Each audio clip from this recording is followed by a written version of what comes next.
Two videos of Nocturne back to back? Am I mad? Nah, I just had some free time. Welcome back to Nocturne No Fusion, guys, where I hope I don't spoil you too much with multiple uploads, but I still reward you for all the support, if I can. After the power trip in and out of the obelisk, I remember I can now deal with the third of the four riders, which is conveniently where it all started, Shinjuku Medical Hospital. Head for room 204B and we'll find Black Rider ready and waiting.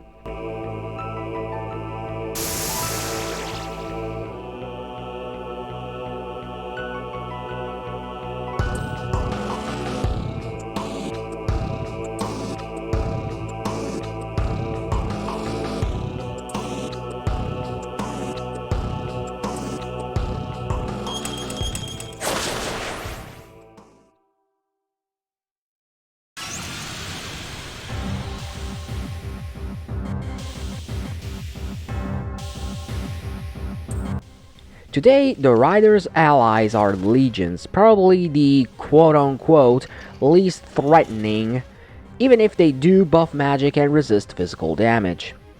The strategy is relatively simple. Debuff, since it doesn't have the Kunda, make sure you have the Dijet Magatama on because of its unique move, Soul Divide, a magic attack that halves all of your party HP unless you null curse, and also has a chance to mute. This is probably the least worrying of its attacks. What you need to worry about are the magic buffs from Legion because Rider here has the literally almighty spell Megiddola on.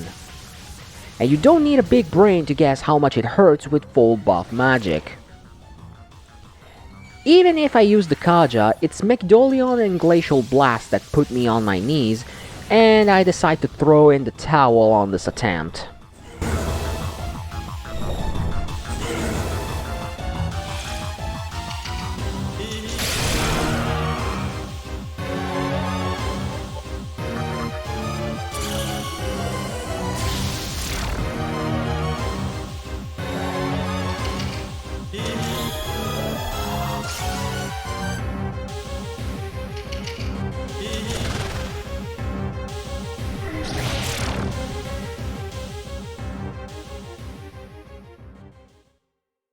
The second attempt goes a bit smoother. I fully debuff their attack and agility on turn 1, then I make sure I take out all of their defense and I survive until I'm done. It helps that Long actually drains the Glacial Blast as well as all their turns when that happens. By the time I'm done, a focused Divine Shot deals almost 2000 damage, and Black Rider only has 4600 HP. Damn. Then I start rushing in on Rider, and despite some minor setbacks, I call for Berith and Aura Habaki, and finally Divine Shot to death my first boss.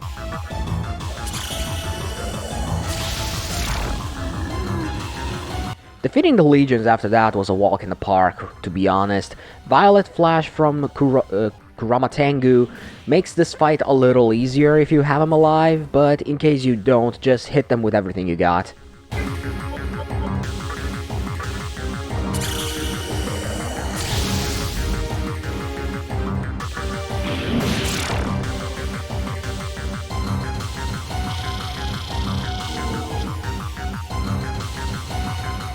With this fiend dealt with, we have access to the third Kalpa of the Labyrinth of Amala, but now's not the time for that.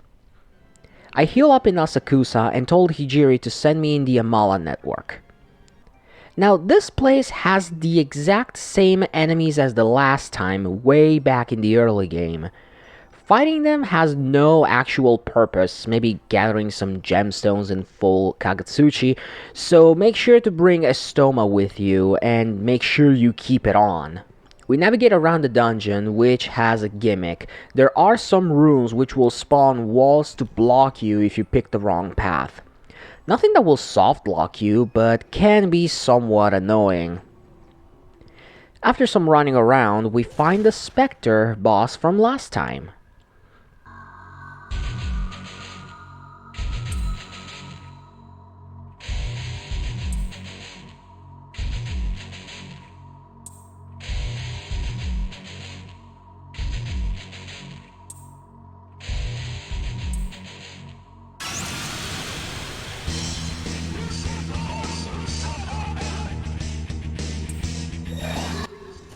This fight has some novelty in it, as in, it has the almighty spell Megiddo.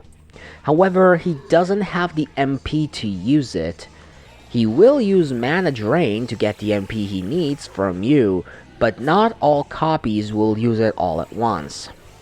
Be sure to prioritize those who get your MP, either by killing them, since they do have like 700 HP, so it's not really that much, or get back the MP.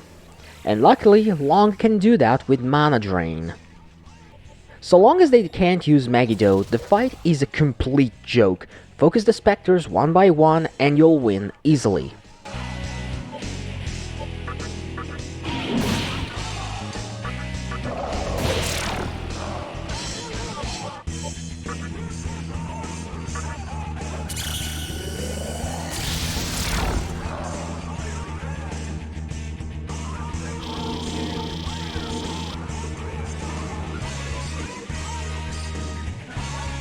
Past the Spectre, a shadow stops us, asks us some questions, and we finally get to see Samu.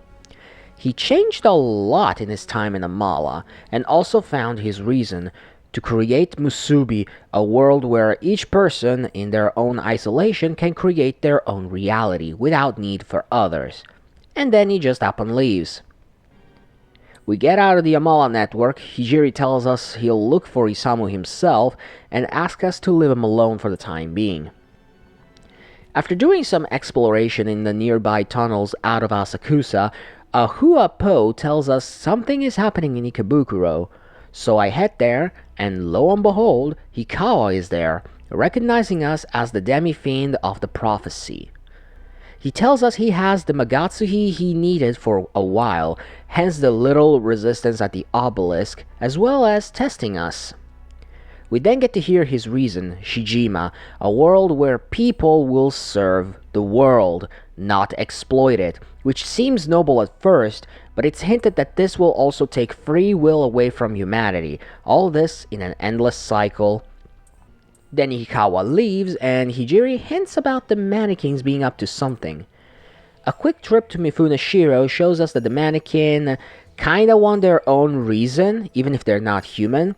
A world where mannequin can be accepted. It's not said in this cutscene, but you get the point. And warns us that there is a great evil growing in Yoyogi Park, which is a threat to all of their people.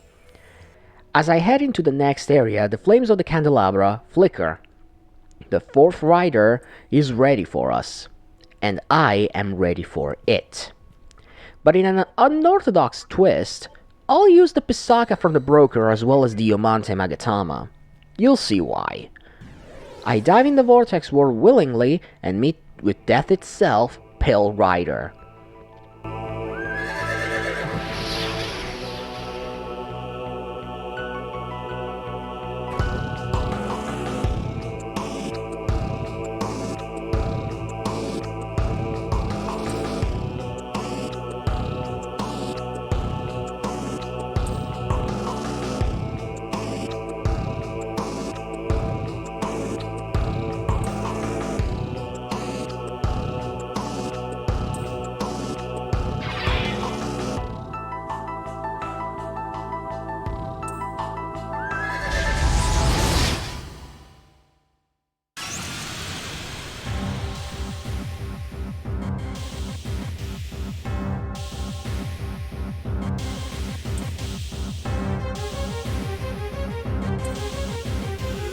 The Rider's allies are Loa, very annoying SOBs. The fight orbits around two gimmicks. The Loa have the skill Debilitate, a triple debuff to lower all stats by one stage at the same time. Hence why Pisaka is here. We need its Dakunda to get rid of that as soon as possible and stay alive. The second gimmick lies in insta-kill moves. See, both Pale Rider and Loa have moves which can either cause poison or sleep. And Pale Rider has access to two insta-kill moves, the first one being Eternal Rest, which kills you when you're asleep, and its signature move Pestilence, which can kill you if you're poisoned. Aside from Mabufu dying, which actually got spammed quite a lot, Didn't expect that. I debuff and rush Pale Rider, and he goes down relatively fast since a Focus Divine Shot with good setup deals over 1k in damage, and Rider has 5000 HP. The Loas are frail and you can damage them very easily, but do be careful. They do have the skill Last Resort, so make sure you don't leave them at low HP. Also, fun fact, if they use Last Resort, Pale Rider will actually heal off of that. A Focus Divine Shot will do the trick at this point.